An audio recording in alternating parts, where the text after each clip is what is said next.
Esta presentación se llama La muerte y la resurrección de Jesús. Van a poder tener este material en PDF en un enlace que les compartiremos al terminar el congreso. Cuando hablamos nosotros de la muerte y resurrección de Jesús, es necesario que nosotros toquemos este primer tema que es el Nuevo Testamento. ¿Por qué nosotros abordamos el Nuevo Testamento? Porque es la fuente principal de la que nosotros obtenemos la información. Es el Nuevo Testamento, son los evangelios. Entonces, por eso es necesario que nosotros partamos de aquí. Pero bueno, ya tuvimos una charla con Diana Gutiérrez, nuestra profesora en griego, que nos habló acerca de la veracidad del Nuevo Testamento. El día de ayer yo también les hablé acerca de la veracidad del Nuevo Testamento en complemento de lo que habló Diana en la charla sobre la veracidad del Corán que les di yo el día de ayer. La pueden buscar si no la han escuchado, si no la han visto. Ahí lo pueden ver por diferido, quedó todo guardado en Facebook. Pero vale la pena recordar ciertos puntos. Y es que habíamos hablado que los evangelios no provienen de testimonios de segunda mano, sino que provienen de testigos oculares. Entonces, ¿cómo sabemos que provienen de testigos oculares? Entonces, ahí es donde nosotros hacemos un comparativo, por ejemplo, entre lo que son los libros canónicos con algunos libros apócrifos, que también son una fuente bastante importante, una fuente extrabíblica acerca de Jesús, y por supuesto, en comparación con el Corán. Entonces encontramos que los evangelios canónicos que datan del siglo I y el siglo II tienen el nombre de 24 lugares, utiliza el nombre de 24 lugares, mientras que el evangelio de Felipe, que data del siglo III, habla solamente de 2 lugares, que son Jerusalén y Nazaret. El evangelio de Pedro, que data al finales del siglo II, me habla de Jerusalén, y el Corán, que data a finales del siglo VII, me habla solo de 9 lugares, todos de ellos fuera de Palestina. Pero ¿por qué es importante esto? Esto quiere decir que los relatos bíblicos tienen un perfil histórico y geográfico muy preciso, porque fueron testimonios de testigos oculares directos que conocieron de primera mano los lugares donde se desarrollaron todos estos eventos y los lugares donde vivieron estos personajes. Así también nos muestran las distancias, el tiempo de los viajes, la topografía, cómo eran los lugares, si estaban cerca al agua. Así de precisos son los detalles que nos dan los evangelios. Los pueblos más pequeños, como por ejemplo Nazaret, entre otros detalles que no se conocerían si esta persona no hubiera sido un testigo directo de estos lugares.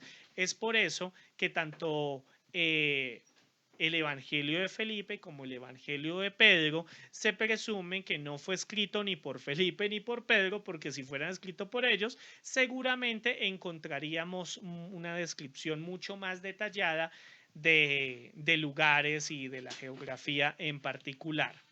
Vimos también lo que fueron algunos papiros, aquí lo van a tener en la presentación para que ustedes lo guarden como PDF, como un recorderis nada más de cuántos manuscritos tenemos nosotros del Nuevo Testamento a la actualidad.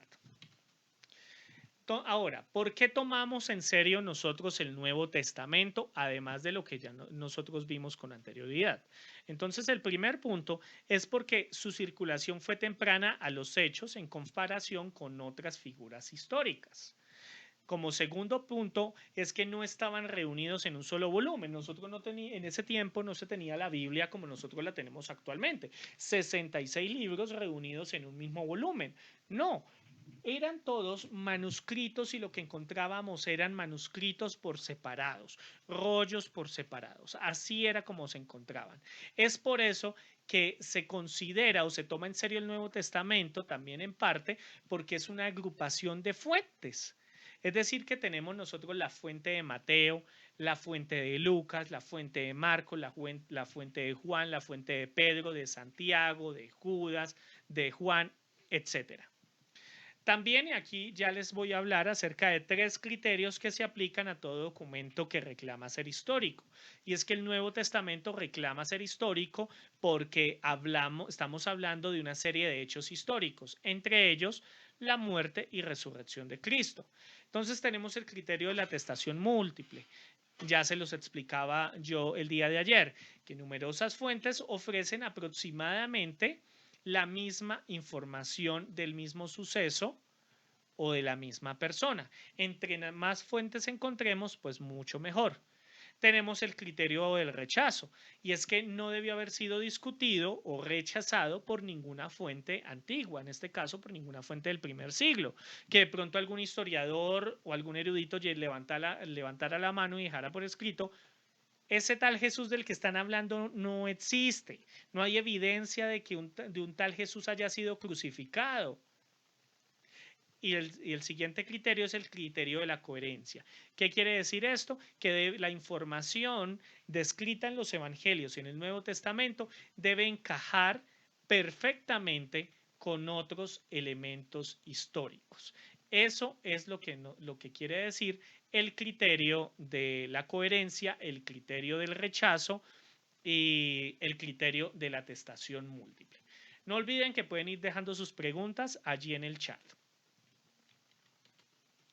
Aquí tenemos un cuadro que vimos también el día de ayer, donde vemos que todos los documentos del Nuevo Testamento se escribieron en un periodo aproximadamente de unos 65 años de la vida de Jesús.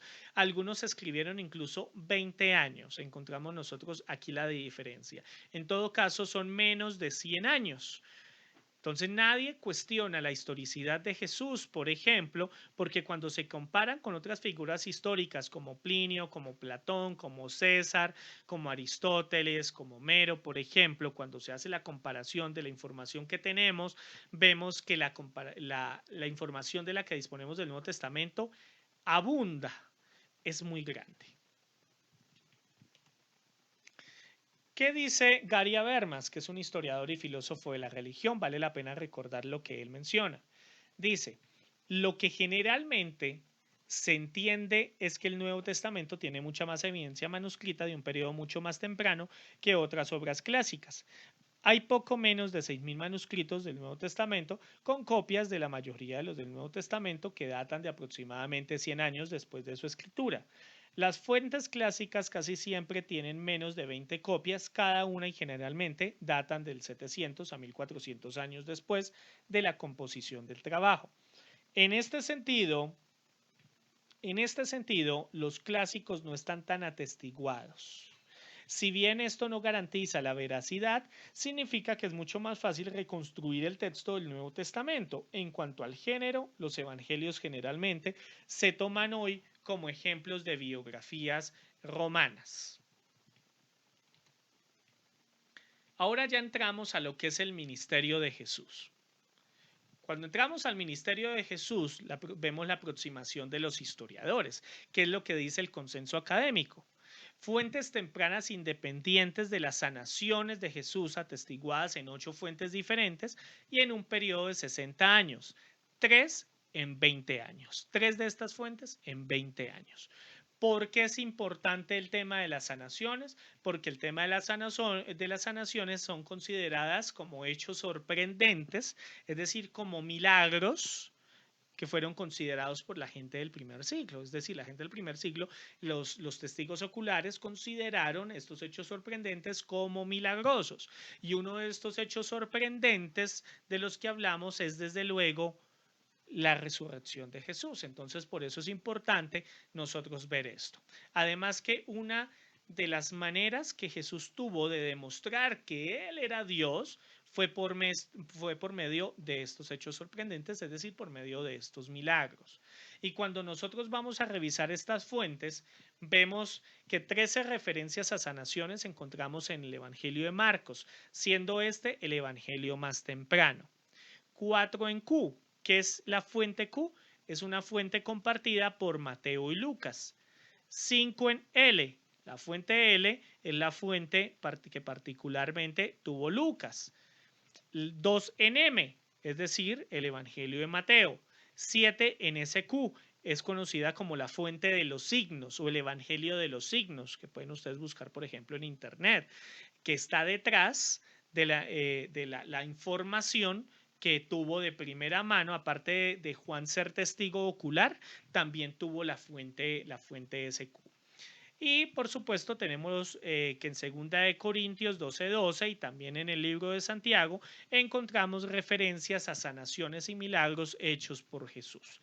Y por último tenemos a Flavio Josefo, que él habló acerca de que Jesús logró unos hechos sorprendentes. En la aproximación de los historiadores también, ¿qué dice? ¿Qué dice el consenso académico? Dice que si bien los historiadores no pueden demostrar que Jesús hizo milagros, sí se puede probar en alto grado de fiabilidad que Jesús, en palabras de Josefo, logró unos hechos sorprendentes que la gente consideró como milagros.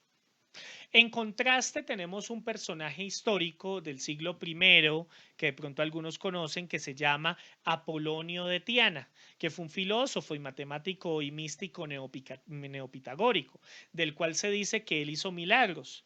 Pero acerca de estos milagros, nosotros de estos hechos sorprendentes de Apolonio, solo tenemos una fuente. No tenemos 6.000 fuentes como los tenemos en el caso del Nuevo Testamento, el caso de los evangelios, o una fuente extrabíblica como es el caso de Josefo o los evangelios apócrifos. En este caso, acerca de Apolonio de Tiana, tenemos una obra que se llama A Vida de Apolonio de Tiana, así se llama, de Filóstrato, que data de 120 años después de la muerte de este filósofo, en contraste con él. Ahora, dejemos que hable una experta en el tema. Paula Fredrickson, que es historiadora y estudiosa de las religiones mediterráneas de la Universidad de Boston, ella dice, ¿hizo Jesús de Nazaret milagros? Aquí como historiadora tengo que sopesar el testimonio de la tradición junto con lo que creo que es posible en principio. No creo que Dios detuviera el funcionamiento de lo que Hume llamó ley natural. Lo que creo que Jesús pudo haber hecho, en otras palabras, debe someterse a lo que yo creo que es posible. Así que respondiendo a mi propia pregunta, sí, creo que Jesús realizó hazañas que sus contemporáneos consideraron como milagrosas. Lo que menos problema tengo imaginando son los mismos que nombró Pablo, las curaciones y los exorcismos. Entonces aquí nosotros vemos que incluso los historiadores, el consenso académico, están de acuerdo en que Jesús hizo milagros. Esto desde luego en relación con el ministerio de Jesús particularmente. Podemos seguir hablando mucho más acerca del ministerio de Jesús, desde luego que sí, pero bueno, el título de la conferencia es La muerte de Jesús y su resurrección. Así que vamos a hablar acerca de ello. John Dixon, profesor en historia antigua, él dice, lo que el público percibe sobre lo que los historiadores piensan de la persona de Jesús se ve completamente influenciado por el pequeño porcentaje de académicos que dicen que casi no sabemos nada. Su trabajo es llamativo y por lo tanto relevante.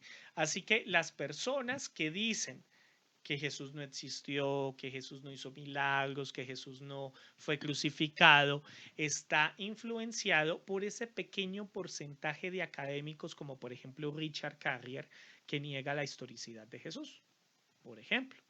Así, pero si vemos nosotros toda la historia de Jesús o lo que nos relatan los evangelios a la luz de la evidencia, es que podemos reunir la vida de Jesús, toda la vida de Jesús, prácticamente a partir de fuentes no cristianas. Eso es lo que nosotros nos dice la evidencia. Te les doy un ejemplo. Tácito, el mayor escritor histórico de la antigua Roma, dijo lo siguiente en sus anales de la Roma imperial. Los cristianos tomaron su nombre de un hombre llamado Cristo, quien durante el imperio de Tiberio había sido mandado ¿a qué? A ejecutar. ¿Por orden de qué? ¿De quién? Del procurador Poncio Pilato, tal y como lo atestigua el Evangelio. Esta terrible superstición, esto de una vez nos hace notar que Tácito no era cristiano, que de hecho Tácito no valoraba, no le importaba y de hecho rechazaba el cristianismo. ¿Por qué es importante esto que les estoy mencionando? Y es que Tácito cuando estaba escribiendo los anales de la Roma imperial, él no dijo, bueno, permítanme un momento mi pluma y voy a escribir esto para que las futuras generaciones que nieguen la historicidad de Jesús, mi Salvador, se den cuenta que están errados porque yo, historiador Tácito, declaro que Jesús sí existió. No, ese no fue el propósito de Tácito. Simplemente era informar a Tiberio qué era lo que estaba ocurriendo con una aparente superstición o lo que él consideraba una superstición. Así conocida hasta el momento, se extendió de nuevo no solo en Judea, origen de este mal, imagínense cómo tenía el cristianismo, perdón, sino que también en la ciudad de Roma, donde llegan y se celebran todas las cosas atroces y vergonzosas que hay en todo el mundo. Otro historiador del que nosotros podemos mencionar es Josefo, Flavio Josefo, historiador judío romano del siglo I. Ahora, hay muchos que niegan el testimonio flaviano, así es como se le conoce a este testimonio, muchos rechazan el testimonio flaviano porque, y esto es un hecho real, durante los primeros siglos, un escriba cristiano tomó la obra de Josefo e insertó ciertas cosas. Lo que van a leer en estos momentos es la obra tal y como se conserva de Flavio Josefo, es decir, sin las inserciones de este escriba cristiano. ¿Qué es lo que dice Josefo en su obra íntegra? Es decir, sin interrupciones. En aquella época vivió Jesús, un hombre sabio.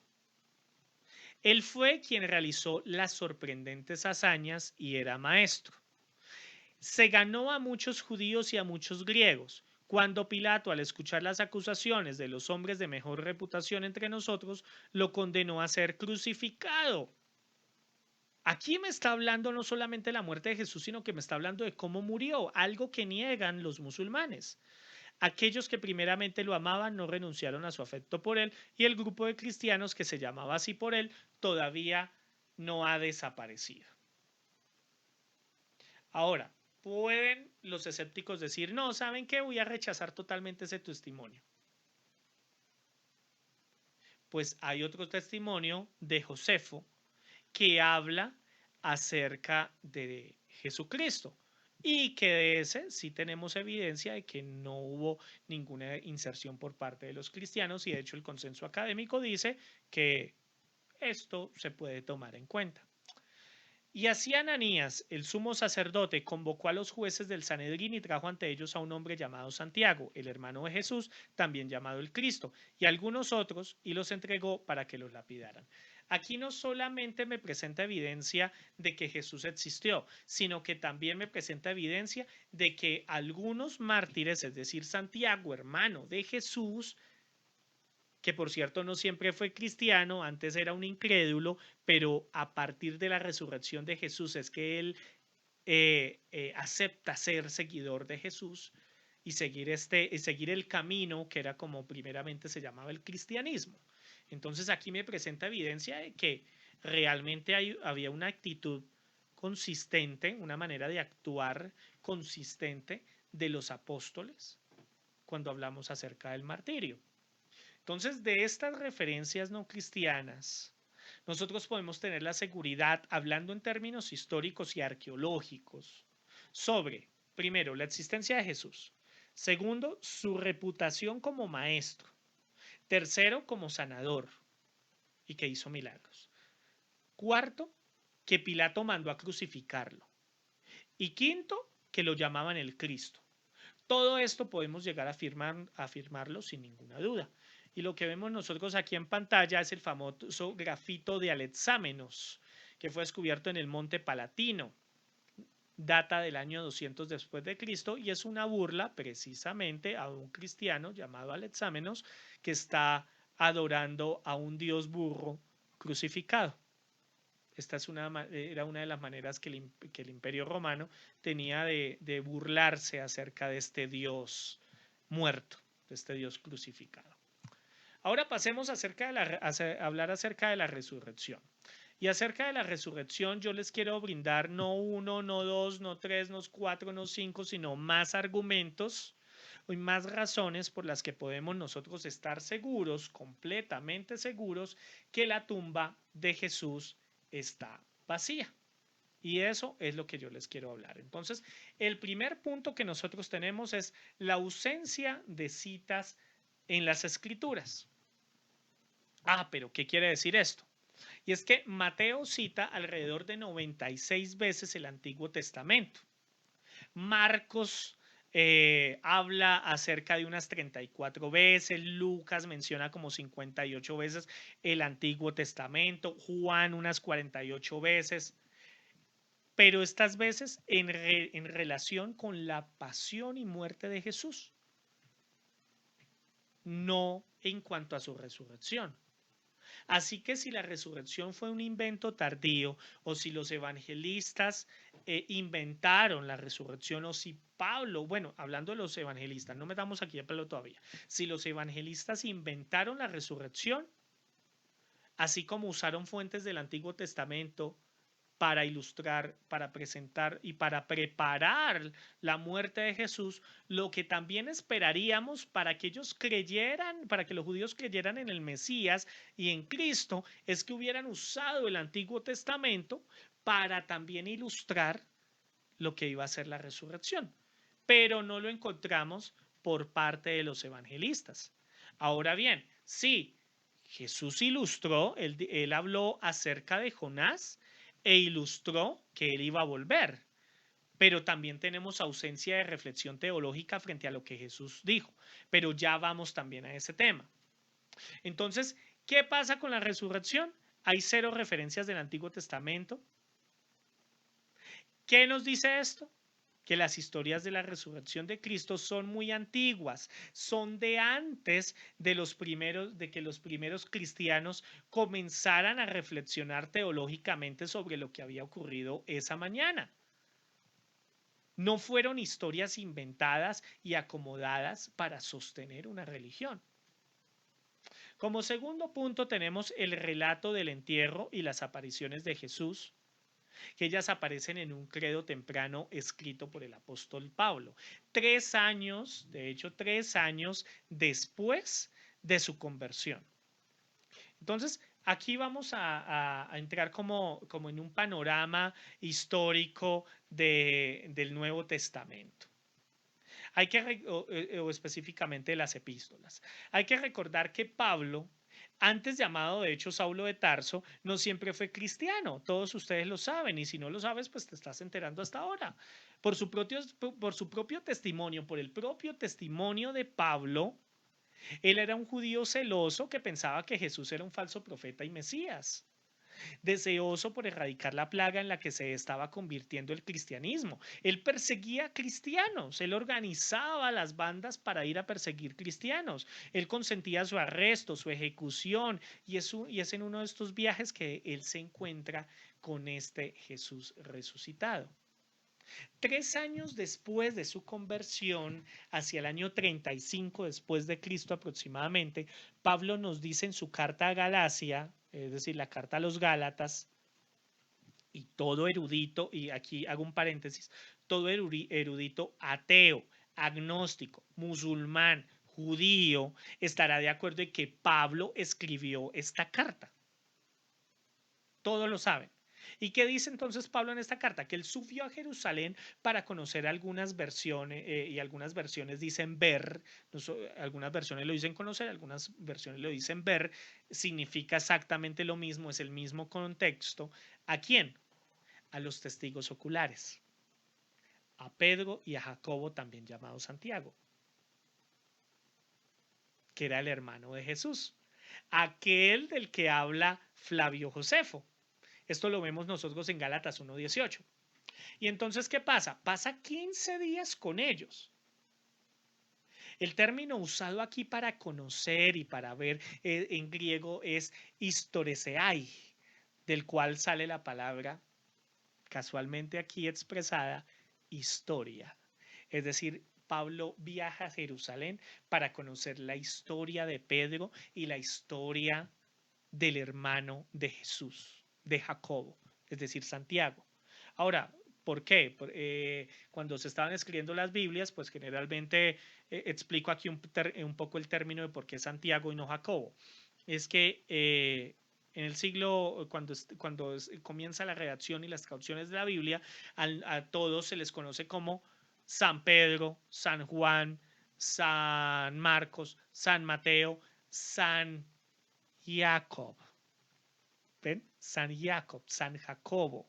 Y de ahí que finalmente la carta queda ahí como Santiago y no como Jacobo, pero finalmente aquí el orden de factores no altera el resultado porque es exactamente la misma persona, Jacob o Jacobo, es exactamente lo mismo, ¿bien? Entonces, aquí cierro paréntesis. Entonces, ¿por qué Pablo sube a Jerusalén y se queda 15 días con los testigos oculares?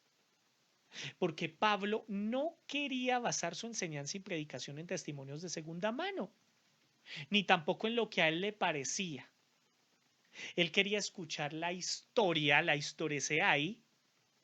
real, de la boca de quienes fueron testigos oculares de los hechos. Él fue a las fuentes. Por eso es que yo en mi página y en mis redes sociales siempre digo hashtag numeral de regreso a las fuentes. Porque eso es algo que hemos perdido los cristianos, no vamos a las fuentes. Lo que hace poco mi amigo Jorge Gil estaba compartiendo, y es que debemos ir a las fuentes para verificar si lo que estamos predicando es verdad o no. Él ahorita nos está llamando a todos querubines por molestar, pero no falta el que dice, uy, sí, soy un querubín. Soy un arcángel. Y de hecho encontramos hace poco, me compartieron el nombre de una iglesia, una predicación donde se sube al altar un querubín, el querubín tal, y no era que su nombre se llamaba querubín, sino que se estaba autoproclamando un ángel de Dios.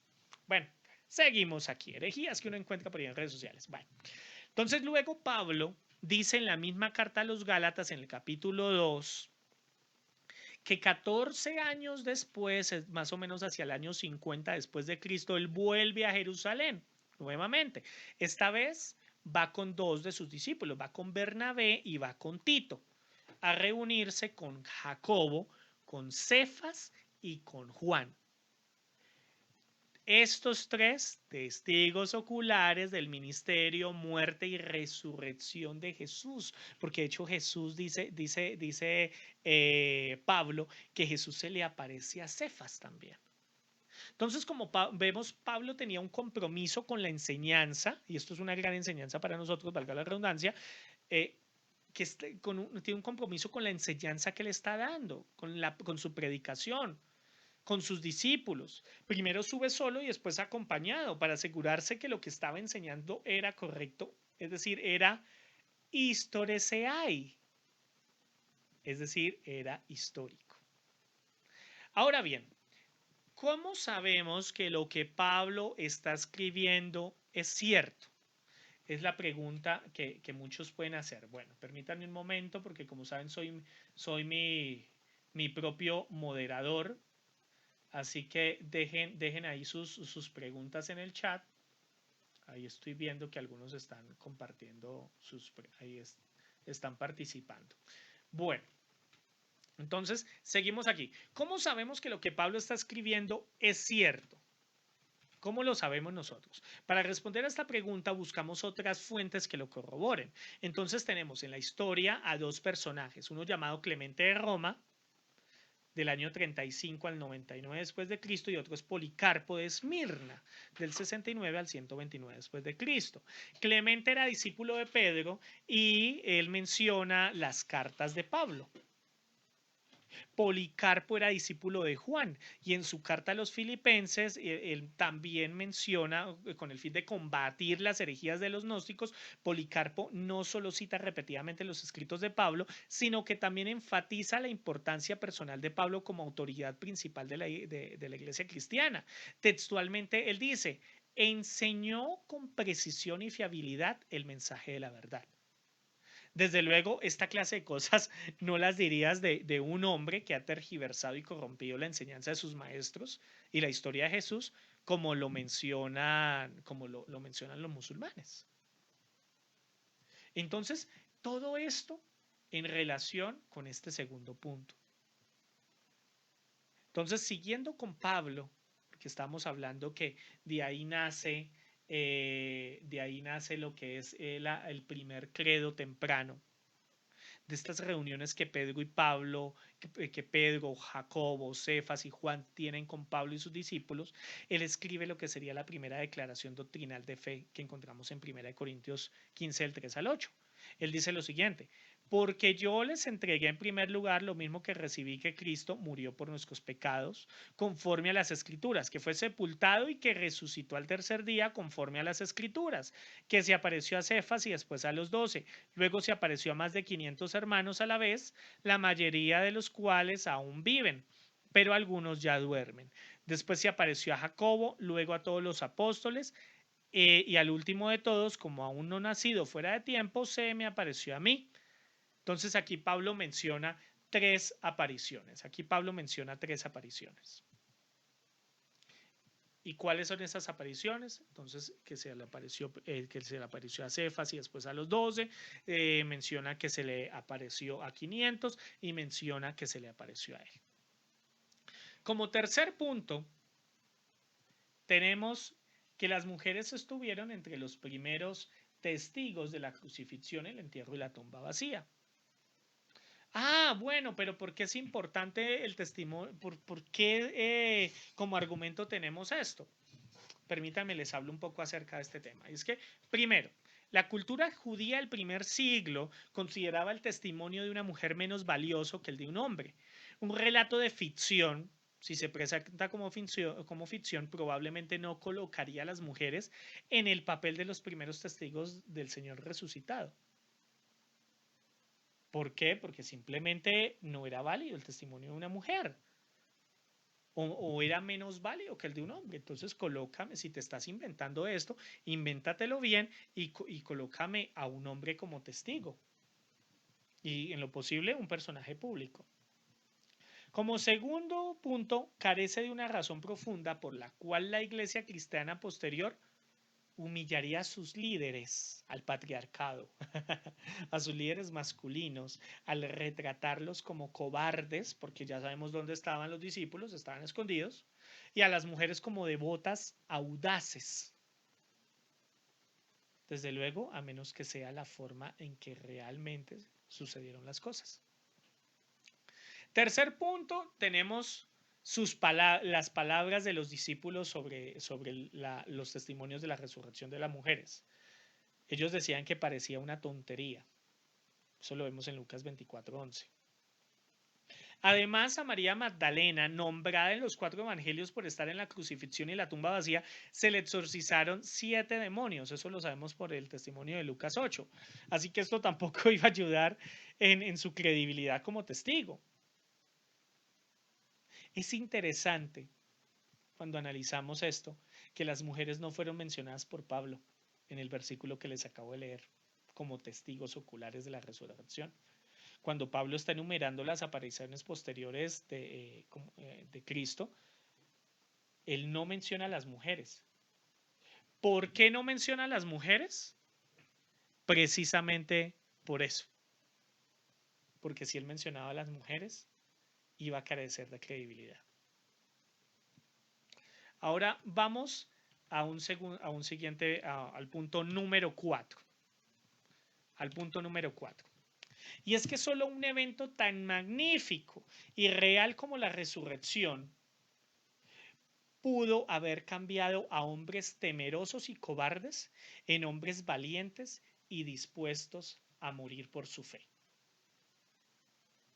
De hecho, Pinchas Lapide, teólogo y filósofo e historiador, él dice lo siguiente: si los discípulos estaban totalmente decepcionados y a punto de hundirse en la desesperación debido a una razón tan real como la crucifixión, hizo falta otra razón igual de real para convertir a una banda de judíos desesperanzados y desalentados en la organización misionera con más confianza de la historia de la humanidad. Totalmente coherente. De hecho, a partir de la primera persecución de los cristianos bajo el emperador Nerón en el año 64 después de Cristo, lo pueden ustedes buscar en cualquier enciclopedia, según lo informado por Tácito, ya lo acabamos de leer, y por Suetonio, otro historiador romano, los cristianos podrían ser arrestados y asesinados por proclamar el nombre de Jesús. Y de hecho, muchos de ellos lo fueron martirizados antes de ser asesinados. Nadie estaría dispuesto a ir a morir por una mentira. Entonces ahora decimos, no, pero es que los musulmanes también están dispuestos a morir por una mentira. Sí, pero hay una gran diferencia. Y no debemos nosotros confundir el morir por algo que me han enseñado que es verdad a morir por algo que yo vi porque fui el testigo ocular directo y creo que es verdad. De hecho, muchos cristianos llegaron a renunciar a su fe porque no eran testigos oculares. Porque ellos sí estaban basando su fe en testimonios de segunda mano. Y llegaron a renunciar a su fe. Pero cuando vemos nosotros los apóstoles, vemos que todos murieron. Bueno, excepto Juan. Vamos ahora al siguiente punto. El punto número 5 es sobre la ausencia de reflexión teológica. Y cuando nosotros leemos la ausencia de reflexión teológica posterior, es que no hay explicación de los evangelios, solamente en las epístolas. ¿No habían caído ustedes en cuenta de esto? Y es que si los discípulos están inventando la resurrección, pues deberían sostenerlo, como vimos con el Antiguo Testamento, y aparte de eso inmediatamente hacer una reflexión. Pero vemos que cuando resucita Jesús, ellos lo ven como una hazaña sorprendente, como un milagro, como que, oye, espera, algo nos habías mencionado tú, pero la verdad no lo esperábamos, no esperábamos que resucitaras. De hecho, no entendemos la resurrección. La reflexión teológica viene posteriormente. ¿Y con quién viene? Con las epístolas, con las cartas. Como último punto tenemos que los primeros debates anticristianos, lo pueden buscar en cualquier enciclopedia también, presuponen la existencia de una tumba vacía. Nosotros no encontramos los primeros debates cristianos que giren en torno a la resurrección. Hoy vamos a debatir si Jesús resucitó o no. No, ellos ya sabían que había resucitado. Los debates que existían eran, por ejemplo, en cuanto al canon. Entonces, por ejemplo, tenemos a un personaje llamado Marción, que Marción estaba negando prácticamente el Antiguo Testamento. Y entonces es condenado por herejía porque él prácticamente te está diciendo el Dios del Antiguo Testamento no es el mismo del Nuevo Testamento. Debemos desechar el Antiguo y quedarnos no solamente con lo que tenemos del Nuevo. Otros estaban negando la divinidad de Jesús, o más bien que fuera Dios, pero ninguno debatió sobre la existencia de la tumba vacía. Ahora, vale la pena que nosotros también vayamos a otro punto y son las múltiples teorías que surgen alrededor o que están alrededor de la resurrección de Jesús.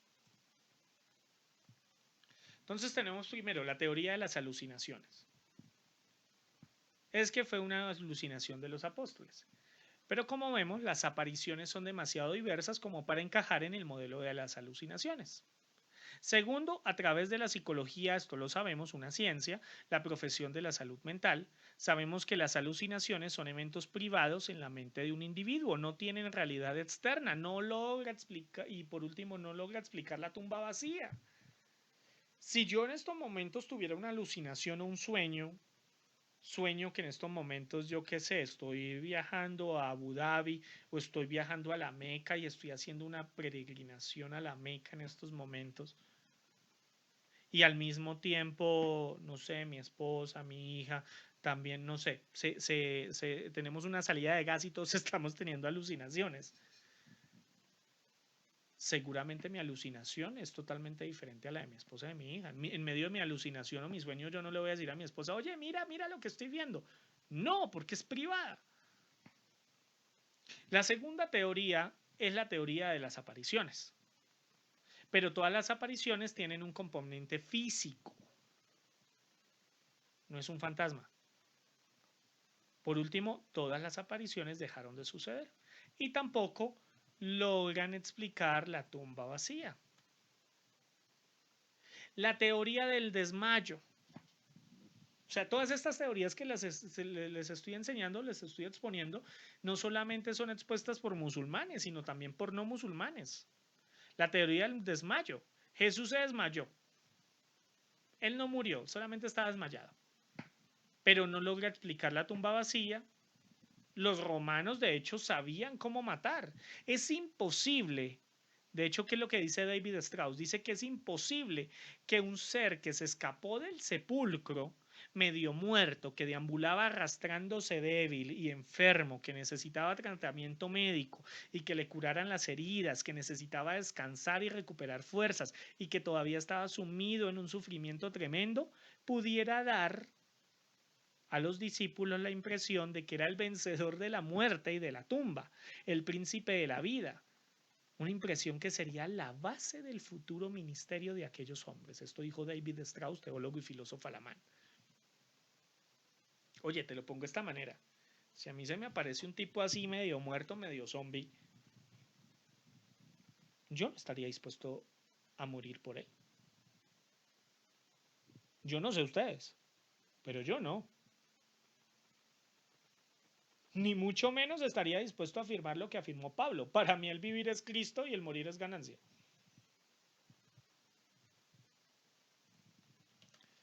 Tenemos, por último, y ya con esto finalizo, la teoría del reemplazo 1, parte 1 y parte 2.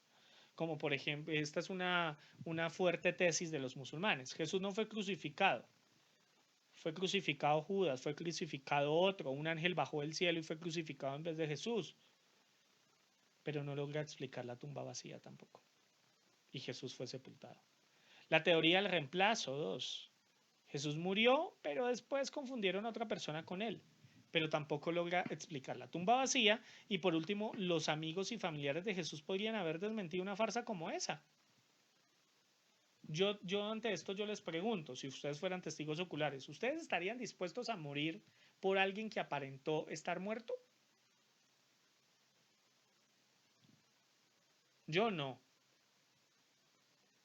Y por último, la teoría de la historia inventada. Pero nuevamente no logra explicar la transformación de los discípulos. Los discípulos están dispuestos a morir por sus creencias.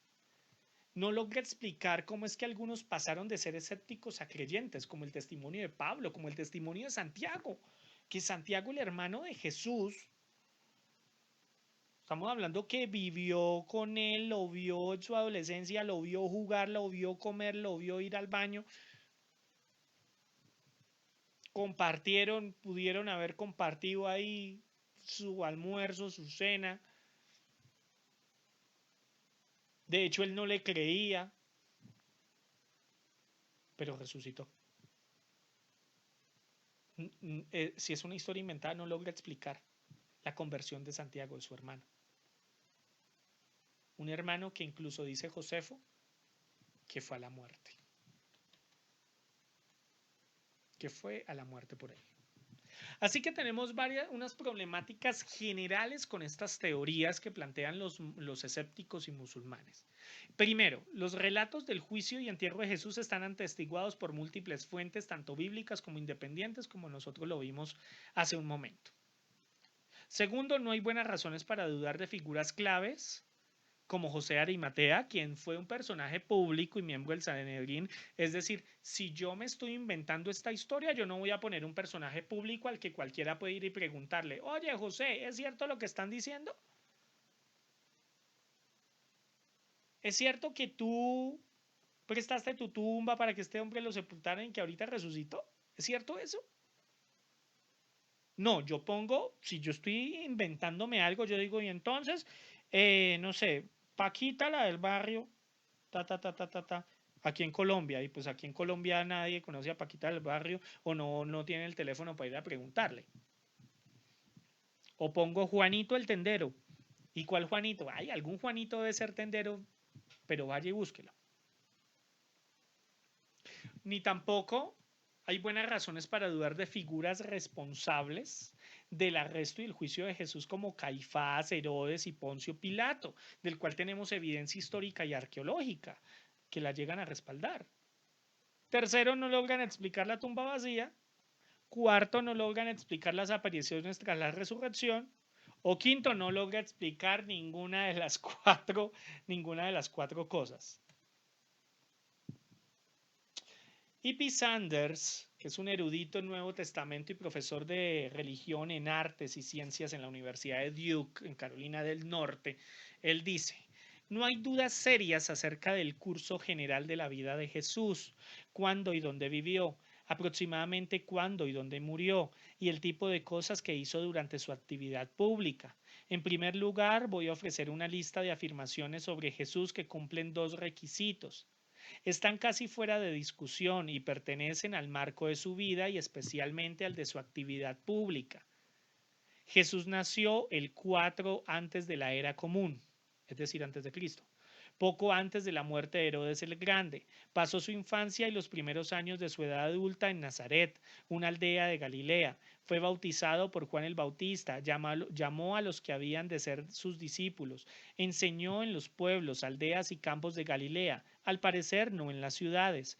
Predicó el reino de Dios y hacia el año 30 fue a Jerusalén con motivo de la Pascua, provocó un alboroto en la zona del templo, celebró una última comida con sus discípulos, fue detenido e interrogado por las autoridades judías, concretamente por el sumo sacerdote, fue ejecutado por orden del prefecto romano Poncio Pilato.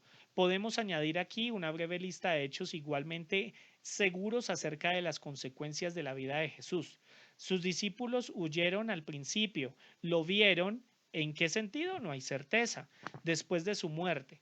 Como consecuencia de ello, creyeron que volvería para instaurar el reino. Formaron una comunidad para esperar su regreso y procuraron ganar a otros para la fe en él como Mesías de Dios.